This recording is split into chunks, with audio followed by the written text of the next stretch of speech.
નમસ્કાર દર્શક મિત્રો, ભાગ્ય દર્પણમાં આપનું સ્વાગત છે। હું છું લખન। તો નમસ્કાર, ભાગ્ય દર્પણના આપના સ્વાગતમાં જ્ઞાન માટે, પ્રકાશ માટે છે અને જે સમર્પણ માટે છે। તો આજના સુવિચાર સાથે શરૂ કરીશું આજનું ભાગ્ય દર્પણ।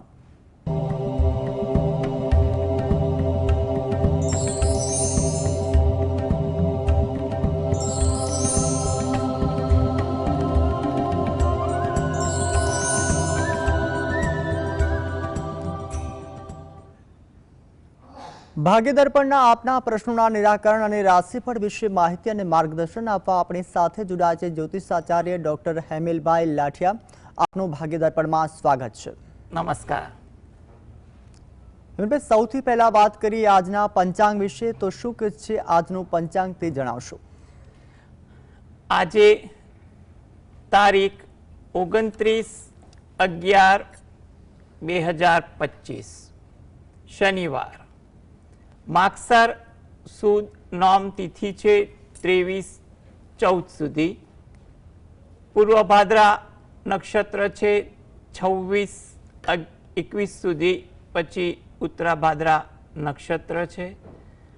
હર્ષણ નામનો યોગ છે અને બાલવ નામનું કરણ છે।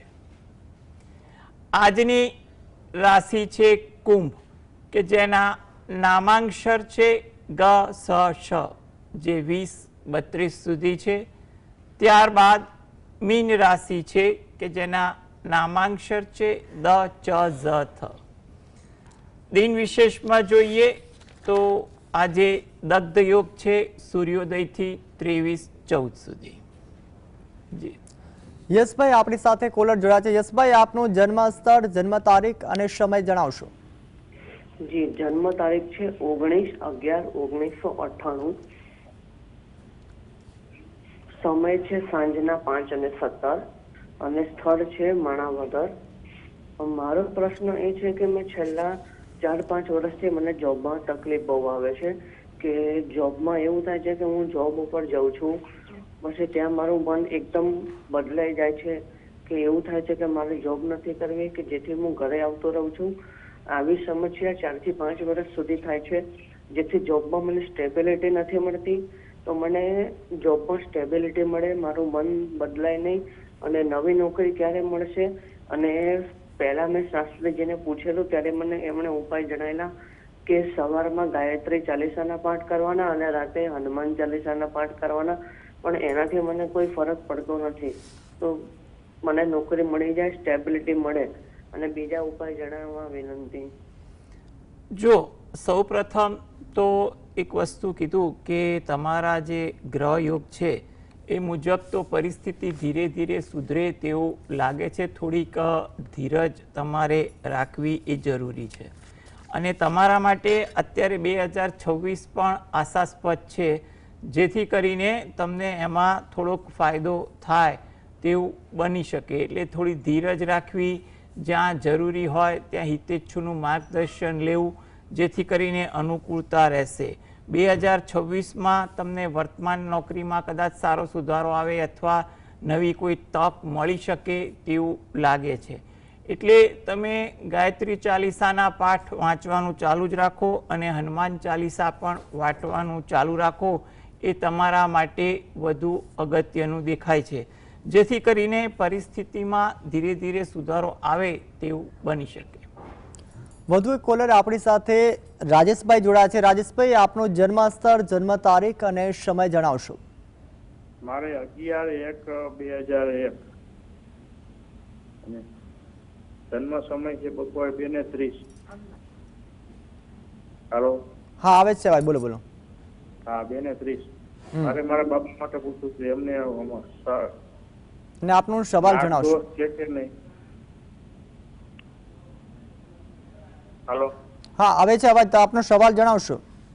હા, એમને નાગ દોષ છે કે નહીં, અને અર્થ વિવાહ કરાવવા પડે છે, એમના લગ્નમાં થતા નથી।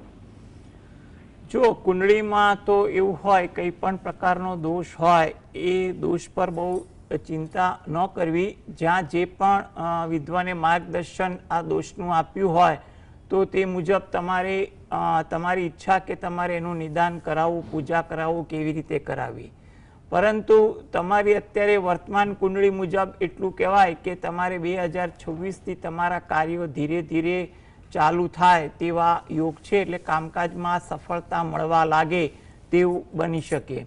માટે તમે તમારા કોઈ પણ કામકાજ હોય એ અંગે પ્રયત્નશીલ રહો એ વધુ ઈચ્છનીય બને છે. અને આ હેતુથી તમે નજીકના શંકર ભગવાનના મંદિરે દરરોજ જે અથવા સોમવારના દિવસે દર્શન કરવા જાઓ અથવા અઠવાડિયામાં કોઈ પણ તમને વાર અનુકૂળ હોય ત્યારે શંકર ભગવાન પર જળ અભિષેક કરો. એના પર જે નાગદાદા હોય છે એના પર પણ જળ અભિષેક કરી પ્રાર્થના કરો, જેથી કરીને તમારા કામકાજમાં કંઈ પણ પ્રકારની તકલીફ હોય એ દૂર થાય. તેમજ 12 પીપળાના વૃક્ષને જળ વડે સિંચન કરીને પ્રદક્ષિણા ફરો. એટલે આવનારો સમય જે 2026નો જે સારો લાગી રહ્યો છે એમાં તમને કોઈ યોગ્ય સારા પરિણામ મળી શકે. તો વધુ એક કોલર આપણી સાથે વિરેન્દ્રભાઈ જોડાયા છે. વિરેન્દ્રભાઈ, આપનું જન્મ સ્થળ, જન્મ તારીખ અને જન્મ સમય અને આપનો સવાલ જણાવશો. હલો. હા વિરેન્દ્રભાઈ, આપનો સવાલ જણાવશો. હા, 6/7/92 ને રાત્રે 2:35 વાગ્યા. હવે એ મારા બાબાનો યુકે નો વર્ક પરમિટ નું ચાલે છે, કઈ ઠેકાણું નથી પડતું ને એનો ડાયવોર્સ નો કેસ ચાલે છે. એ બે પ્રશ્નો છે. જો તમારે હાલમાં જે ગ્રહ ગોચર છે એ મુજબ ગણતરી કરીએ તો તમારે એટલું કહેવાય કે વર્તમાન સમય અને 2026 મધ્યમ છે, એટલે બંને કામકાજમાં ધીરજ અને વ્યવહારુતા રાખવી જરૂરી છે. હવે વિદેશમાં વર્ક પરમિટ માટે તમારે જે પણ પ્રયત્ન કરવાના હોય એ અંગે યોગ્ય માર્ગદર્શન પહેલાં લેવું, વિચાર કરવો, પછી આગળ વધવું એ પણ વધુ જરૂરી બને છે. આ માટે તમે દરરોજ જે રાત્રે ઘરે બેસીને 5 વાર હનુમાન ચાલીસાના પાઠ વાંચો એ અગત્યનું છે. તમારો જે બીજો પ્રશ્ન જે છે એના માટે પણ એટલું કહેવાય કે તમે દરરોજ જે સવારે ઘરે બેસીને શંકર ભગવાન અને પાર્વતી માતાનું ધ્યાન ધરી શંકર ભગવાનના કોઈ પણ મંત્રની એક માળા કરો. અઠવાડિયામાં એકવાર જ્યારે પણ સમય મળે ત્યારે નજીકના શંકર ભગવાનના મંદિરે દર્શન કરવા જઈ ત્યાં પ્રાર્થના કરવી, પીપળાના વૃક્ષને જળ વડે સિંચન કરી પ્રદક્ષિણા કરવી એ આપના માટે અગત્યનું છે. જી હેમલભાઈ, હવે વાત કરીશું 3 રાશિ વિશે. તો મેષ, વૃષભ અને મિથુન રાશિ વિશે જણાવશો. મેષ રાશિ કે જેના નામાંક્ષર છે અ, લ, ઈ. તમારા કામકાજમાં તમને સફળતા મળે તેવું બને. તમારું કામ તમારી ગણતરી મુજબ થાય એવું બને. આતુરતા તમારી દિનચર્યામાં પણ રહે. કોઈ વાત જાણવાની હોય, રજૂ કરવાની હોય વગેરે જેવી બાબતોમાં આતુરતા વધુ રહે. ઇતર પ્રવૃત્તિ આજે થોડીક વધે તેવું બની શકે. વૃષભ રાશિ કે જેના નામાંક્ષર છે બ, વ, ઉ. કોઈ લાભની વાત બને કે કોઈ આશાસ્પદ વાત બને અથવા કોઈ પસંદગીની વાત બને તેવું સંભવિત છે. કામમાં પણ પ્રભાવ સારો જોવા મળે તેવું લાગે છે. ધાર્મિક ભાવના તમારામાં વધુ દેખાય તેવું પણ કહી શકાય. મિથુન રાશિ, આ જાતકોને ઉત્સાહ આજે તમારી દિનચર્યામાં વધુ દેખાય. કોઈ સારી તક મળે, જાણવા જેવી વાત સાંભળવા મળે તેવું પણ બને. નવું કોઈ કાર્ય થાય તેવું પણ સંભવિત બની શકે. જી તો હાલ ભાગ્ય દર્પણમાં સમય થયું છે એક નાનકડા વિરામનો. લઈએ એક નાનકડું વિરામ.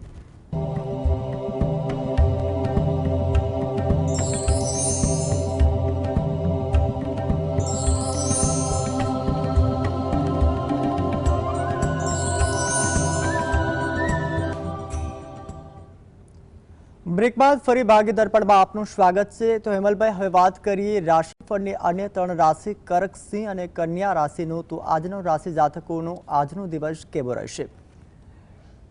કર્ક રાશિ કે જેના નામાંક્ષર છે ડ અને હ. તમારા કામની કદર થાય તેવું બને. એનો તમને સંતોષ થાય, ખુશી મળે. તમારામાં ઉત્સાહ આજે સારો જોવા મળે. કોઈ વાત એવી બને અથવા કોઈ એવું કામ થાય જેને કારણે પણ તમે ઉત્સાહિત થઈ જાઓ. કોઈ લાભની વાત બને, કોઈ સારી વાત સાંભળવા મળે તેવું પણ બની શકે. સિંહ રાશિ કે જેના નામાંક્ષર છે મ અને ટ. પરિચિતો સાથે કોઈ મુલાકાત થાય, કંઈ પણ વિષય વસ્તુની ચર્ચાઓ થાય તેવું બને. અગત્યની કોઈ ચર્ચા કરવાની હોય કે પોતાના મનની કોઈ જગ્યાએ વાત કરવાની હોય તે પણ શક્ય બને. તમારી કોઈ મુલાકાત આજે સારી અને આશાસ્પદ બને તેવું બની શકે. કન્યા રાશિ કે જેના નામાંક્ષર છે પ ઠ ણ. ધાર્મિક વૃત્તિ આચરણ આજે તમારામાં વધુ જોવા મળે. ઉત્સાહ પણ તમારામાં આજે સારો જોવા મળે, જેની સારી અસર દિનચર્યા પર પણ રહે. જે લોકો રાજકીય ક્ષેત્રે પ્રત્યક્ષ કે પરોક્ષ રીતે કામ કરે છે તેવા લોકોને રાજકીય બાબતમાં અનુકૂળતા થોડીક વધુ દેખાય. તો વધુ એક કોલર આપણી સાથે બાબુભાઈ જોડાયા છે. બાબુભાઈ, આપનો જન્મ સ્થળ, જન્મ તારીખ અને જન્મ સમય અને આપનો સવાલ જણાવશો. જન્મ સ્થળ મારું જમનાભાઈ, મારું જન્મ સ્થળ જમનાભાઈ, જમનાવર, તાલુકો ધોરાજી. અને આપનો સવાલ જણાવશો. તારીખ અને સમય તો કહો. સમય 2:30 વાગે બપોરે. તારીખ હા, તારીખ 16/1/68. ઓકે, હવે સવાલ કહો. સવાલ છે સર, અમારે ભાગીદારીમાં થોડીક તકલીફ પડી છે. ભાગીદારી હતી, અત્યારે એમ કે છે કે તમારો ભાગ નથી, તો અમારે પૈસા મળશે કે નહીં મળે? જી, જો તમારો પ્રશ્ન જે છે તો એના માટે તમારે થોડી ધીરજ અને વ્યવહારુતા રાખવી જરૂરી છે. તમે ધીરજ, વ્યવહારુતા, કોઈ હિતેચ્છુને મધ્યસ્થી તરીકે રાખી અને કામકાજમાં સમસ્યા નિરાકરણ કરવાના પ્રયત્ન કરવા, જેથી કરીને ધીરે ધીરે તમારે આ સમસ્યા આગળ વધે. થોડી ધીરજ તમારે રાખવી પડશે. આ બાબતે તમે જો દરરોજ જે હનુમાન ચાલીસાના પાઠ ઘરે બેસીને કરો, જ્યારે પણ સમય મળે ત્યારે સવારે અથવા રાત્રે, એ તમારા માટે અગત્યનું છે. જી, ભાગ્યદર પરમાં રોકાઈશું એક બ્રેક માટે.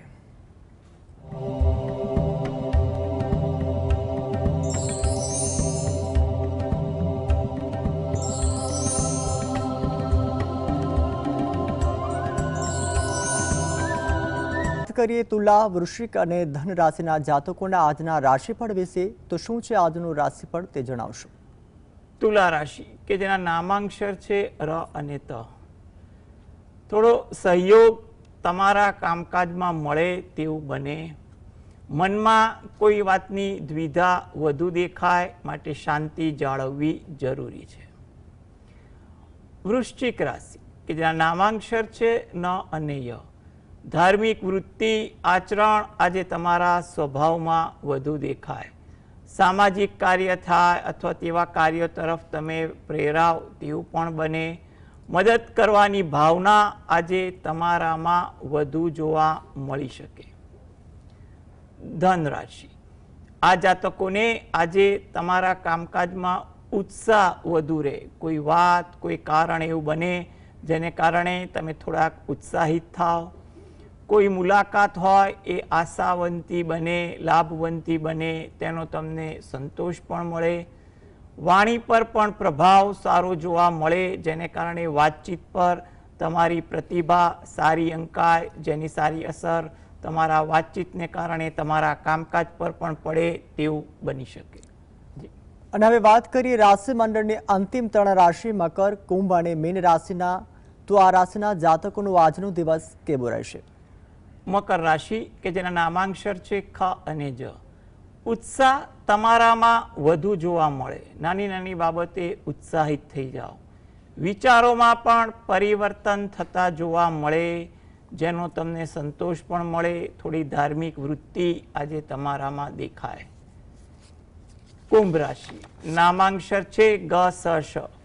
વાર્તાલાપમાં સમય વધુ ફળવાય. કંઈ પણ નીત નવી ચર્ચાઓ થાય. સાહસ વૃત્તિ થાય. કોઈ વસ્તુની ખરીદી કરવાનું મન થાય. આજના દિવસે તેને કારણે તમારો સમય પણ વધુ વ્યસ્ત રહે તેવું બને. મીન રાશિ, નામાંક્ષર છે દ ચ ઝ થ. કોઈ લાભની વાત બને, આશાસ્પદ વાત બને તેવું કહેવાય. મિત્રો સાથે આજે સમય પણ વધુ પસાર થાય, કોઈ નવું શીખવા મળે, જાણવા મળે, જેનો તમને સંતોષ પણ આજે વધુ દેખાય તેવું બની શકે. જી તો હેમલભાઈ, ભાગ્ય દર્પણમાં આપ જોડાયા તે બદલ આપનો ખૂબ ખૂબ આભાર. નમસ્કાર.